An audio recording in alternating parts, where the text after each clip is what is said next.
Hello again, my name's Daniel. Welcome back to my channel, Guilty Feet. I've got no rhythm. Today I want to talk to you about a couple of things in time for Friday. So I want to talk about the Tournament of Books, which is coming up in March, for which they've just announced the brackets. It's going to require me to just list a whole lot of books. I hope you're okay with that. And then I'm going to talk about the books that I read this week. So the Tournament of Books, for those of you who aren't familiar, is an annual event. It's run by the website themorningnews.org. I'll leave all links to the tournament below here, the site and everything about this year's tournament and previous tournaments. This year is the 17th year that they've run the Tournament of Books, which is the mascot of the Tournament of Books is the rooster, so it is known by the people that follow the tournament as the rooster, and the winner, is the book that's crowned rooster. And the idea is the simplest of all ideas. It's the patently absurd notion that you can compare one book with another book and determine for each year what the best book of the year was. It's focused very specifically on fiction and literary fiction mostly. Occasionally there's something that may fall outside that. They very loosely define that. And every year they pick when the tournament starts, it runs every day over a number of days. I could probably work out how many, but it starts off with 16 books, actually 18. I'll get to that in a second. And on each day a judge is appointed and two books play off against each other. Whichever one wins advances to the next round. So there's a first round of 16, then a round of 8, a round of 4, and then you get to the final. Each day, when the two books go up against each other, there is a judge who is appointed, often someone from the literary world. Perhaps I think they're all based. The writers and the founders of the prize are all based sort of in New York, so it's people on the New York literary scene. But they could be anywhere. Sometimes they'll be writers that you've heard of. Sometimes there'll be critics that you may not have heard of. But they're pretty smart and pretty capable in how they judge the books. But on the understanding that it's kind of arbitrary, so they give reasons, and sometimes the reasons are completely daft, and sometimes they'll go into a really in-depth discussion. So the judgment each day is definitely worth reading, but the joy of the Tournament of Books when it takes place is after the judgment there is a comments section. So it's just a web page. The comments is run by Discus. If you've used that commenting functionality before, you probably have to sign up for an account and everything, but that's very simple. But the comments, which run 300-400, 1-2, however deep each day, are just fascinating. There is a community that's built up around the Tournament Books that looks forward to this 2 weeks where these books play off against each other all the time. It's a really fun time. I urge all of you to get involved. It's one of the things that I look forward to most each year, waiting until the new judgment, the daily judgment, gets posted, and you pile in to see which of the books that you were fancied or wanted to win has been chosen. And then there's all the arguments about how this is a travesty and that book should never have been knocked out, and this book. Now there's some arcane rules about the books in the tournament. So for example, the first round is the round of 16. We actually start with 18 books. I'll tell you what they are in a second, because there's 15 that have been allotted places in the last round of 16, and there's 3 playing books. So one of those 3 will claim the last of the 16 places, and then as I say, the main knockout tournament works. To give you some sort of context about the Tournament of Books, it's been running for this will be the 17th year, and that's significant. In a second I'll tell you why. And I started following it around 2015, maybe 2016, something like that. One of the podcasts that I was listening to were all in on the Tournament of Books. They would talk about it the whole time, and as they kept talking about it, I started investigating what it was. The podcast is called So Many Damn Books, one of the superior book-related podcasts available. They've been pretty regular. They'll put something out probably once or twice a month. The two guys talking there, also New York-based, but super smart, super committed readers, very focused on the more literary side, but open to reading genre and all sorts of things. They have guests regularly in what they call their damn library, so 70 damn books. They make a cocktail every week, usually related to something that their guest has written. And they're smart, they're engaged, they're serious about their reading, but they're having a whole lot of fun. So I went from 70 damn books to the Tournament of Books, and just to give you some idea, one of the things that won me over, that gave it some a nugget of integrity for me, was seeing who the previous winners of the tournament each year. And I'm going to read you the first 16 winners of the Tournament of Books, starting from 2005. And if any of these books appeal to you or have been on your radar, you'll get some idea of the quality of how it ends up. Now, this is the winner each time. These are the 16 winners from their group of 16. So in 2005, the first winner, the first rooster, the winner of the Tournament of Books was Cloud Atlas by David Mitchell. In 2006, the Tournament of Books was won by The Accidental by Ali Smith. 2007, The Road by Cormac McCarthy. 2008, The Brief Wondrous Life of Oscar Wilde by Juno Diaz. 2009 was A Mercy by Toni Morrison, one of two books out of the 16 winners that I haven't read. 2010, Wolf Hall by Hilary Mantel. 2011, A Visit from the Goon Squad by Jennifer Egan. 2012, The Sisters Brothers by Patrick DeWitt. If you haven't read The Sisters Brothers, it's just amazing. 2013, The Orphan Master's Son by Adam Johnson, also an amazing book. 2014, The Good Lord Bird by James McBride. It's the other of the two books that I haven't read. 2015 was won by Station 11 by Emily St. John Mandel. 2016, The Sellout by Paul Beatty. 2017, The Underground Railroad by Colson Whitehead. 2018, Fever Dream by Samantha Schweblin. 2019, My Sister the Serial Killer by Joachim Braithwaite. And 2020, the winner of the Tournament of Books, the most recent Tournament of Books last year, was Normal People by Sally Rooney. So those were the first 16 winners, and this year's the 17th. Because we had 16 winners, so they ran a second tournament where they pitted all 16 previous roosters against each other to come out with the rooster of roosters. And the winner, so out of the 16 winners to date, I have read 14.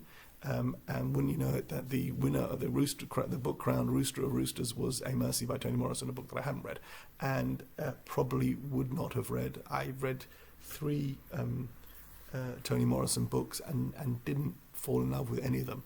And I think she's having a real resurgence now, and people are talking about The Bluest Eye, which was, I think, the first one I read and really didn't resonate with me. And I read Beloved, which was the book, and didn't get on with it. And then I think I read Paradise. It was the last Toni Morrison, and I thought, I said, okay, I'm done with Toni Morrison. A Mercy by Toni Morrison won the Booker of Bookers, and I think I've already ordered it. I think I'm going to read it. I already ordered a copy because I trust the tournament and the books they've thrown up my way, the books that I'd already read that won and did well in the Tournament of Books, and then the books that it has directed me to have always been something interesting, not always amazing. I didn't love Fever Dream by Samantha Schweblin, for example, and it won, and I struggled with that book. And then I met Samantha Schweblin at a signing, and she was so pleasant and polite and charming that I sort of decided that I now think much better of the book than I probably did reading it, and I've ordered her new one, or the recent release. Anyway, so those are the historical winners. Let me take you now through the top 16 for this year. It's 18 books. So there's the 3 playing books we'll get to at the end, and one of those we'll go through in the 16. So these are books.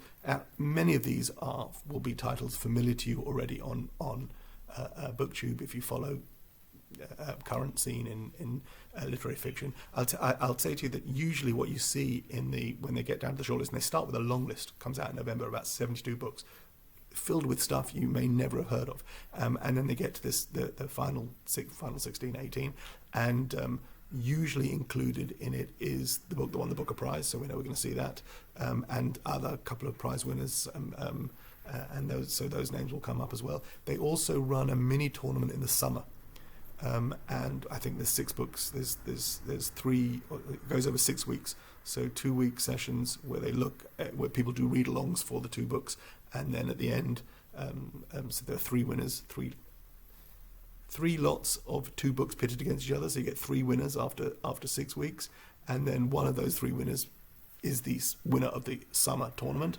and that guarantees it a place in the main tournament of books. So we'll talk about that as well. Okay, these are the 18 books on the shortlist that for this year's 2021 tournament of books.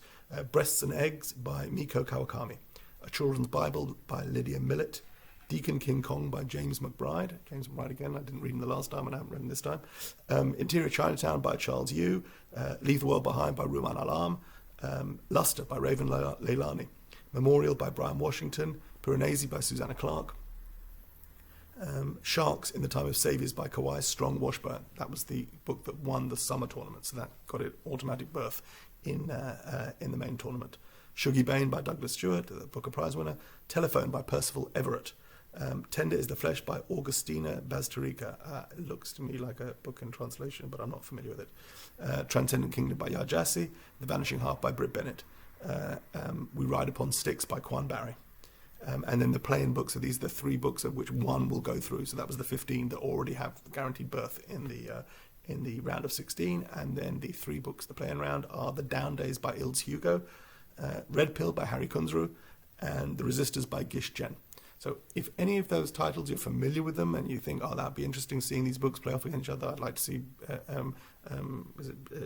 Rumen Alarm go up against Raven Leilani, or Transcendent Kingdom go up against The Vanishing Half.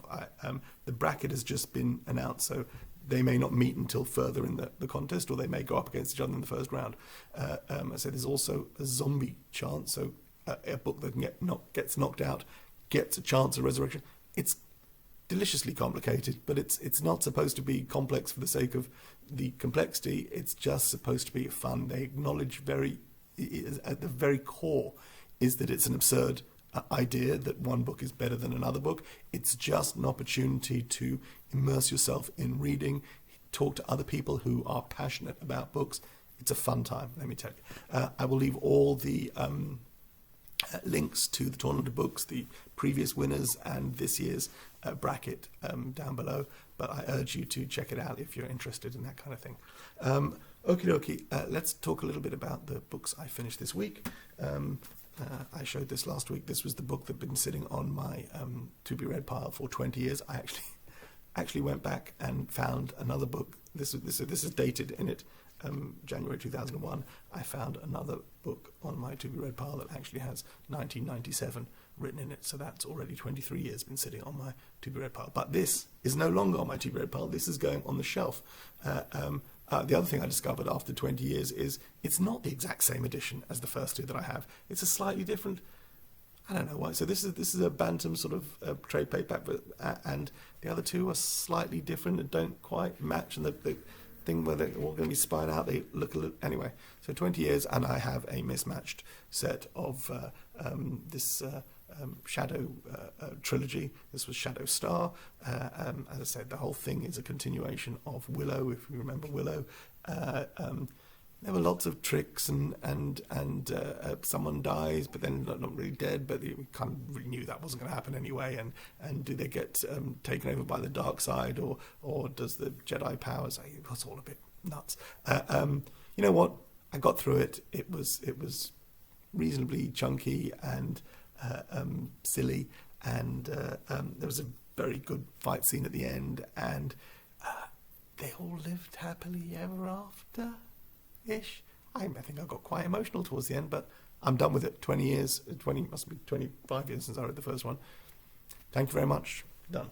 After that, I read this. This is Batman White Knight, written and drawn by Sean Murphy. I don't think I've encountered before, but clearly had impressed enough people that he was given this project to write and draw himself. And this was an 8-issue. This is a collected trade paperback. This was an 8-issue series. Now it goes under the, I don't know if you can see the DC Black Label. DC Black Label is, back when I was buying comics regularly, they had this, DC did this thing called Elseworlds, which was Else, E-L-S-E, Worlds, which was a way of taking familiar IP, familiar characters, taking them out of continuity and doing some crazy other stories. So I think one of the first ones was Gotham by Gaslight, which was Batman imagined as a detective in the time of Jack the Ripper in London.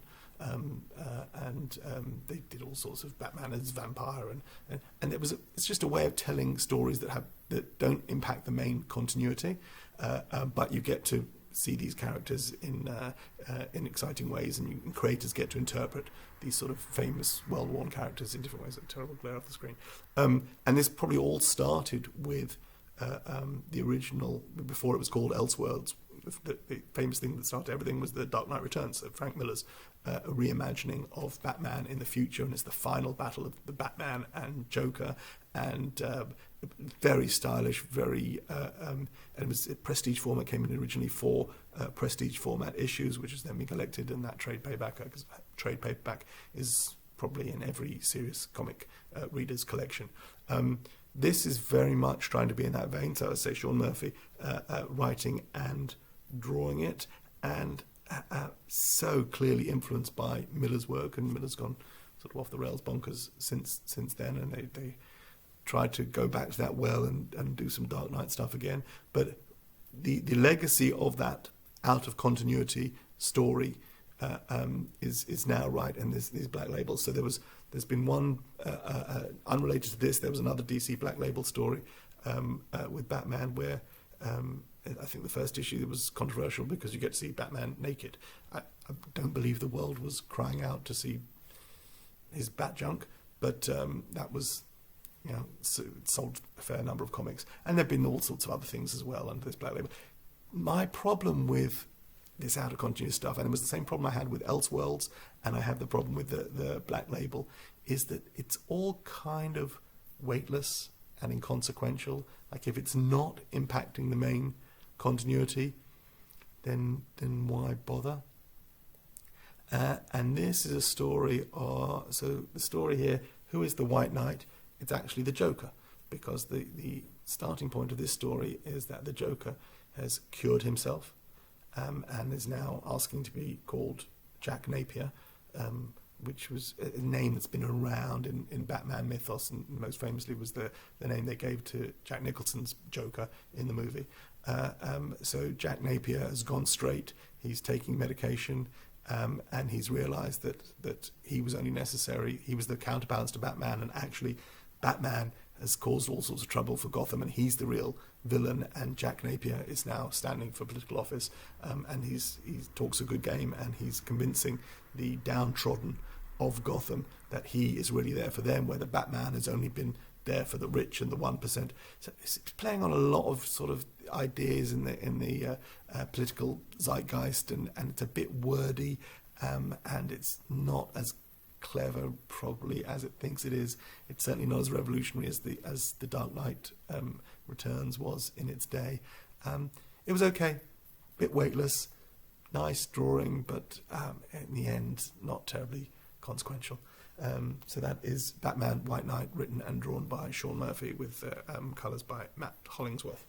And after that, I just started Steven Pinker's The Sense of Style. I like a sort of non-fiction about style and writing, and I've read one other book by Steven Pinker, which was a bit, probably went over my head more than I got out of it, but I've just read the prologue of this, and I'm looking forward to the rest of it. The prologue goes deep on talking about Strunk and White's Elements of Style, a book which I haven't read, but I have ordered a copy, and it's, again, you may have heard this before, waiting for me at my mum's in London, and I ordered a specific edition because I'm going to forget her name already, but the illustrator of that edition, the edition of Strunk and White, this came out. Strunk and White isn't. I just learned from the prologue here that Strunk was born in 1869, and the White of Strunk and White is, of course, E.B. White of Charlotte's Web and Stuart Little fame. But it's an old book. But the edition that I purchased is a more recent edition, and I bought it because the illustrator, whose name has escaped me, I saw her being interviewed. She was at the International Writers' Festival in Jerusalem a couple of years ago, and being interviewed with Edgar Keret on stage, and she spoke about her work as an illustrator and done lots of work. This is terrible. And if I knew how to put the subtitle, I'd put a name up. But maybe I'll put a comment down below. Anyway, that's the copy of Strunk and White I've got. And this is his. This is Steven Spinker, who only uses Strunk and White as a starting point to lay out his own philosophy on the sense of style. So looking forward to more of that. That's it. Oh wow, I can't believe I spoke for 20 minutes. That's my week in reading. God bless. Take care.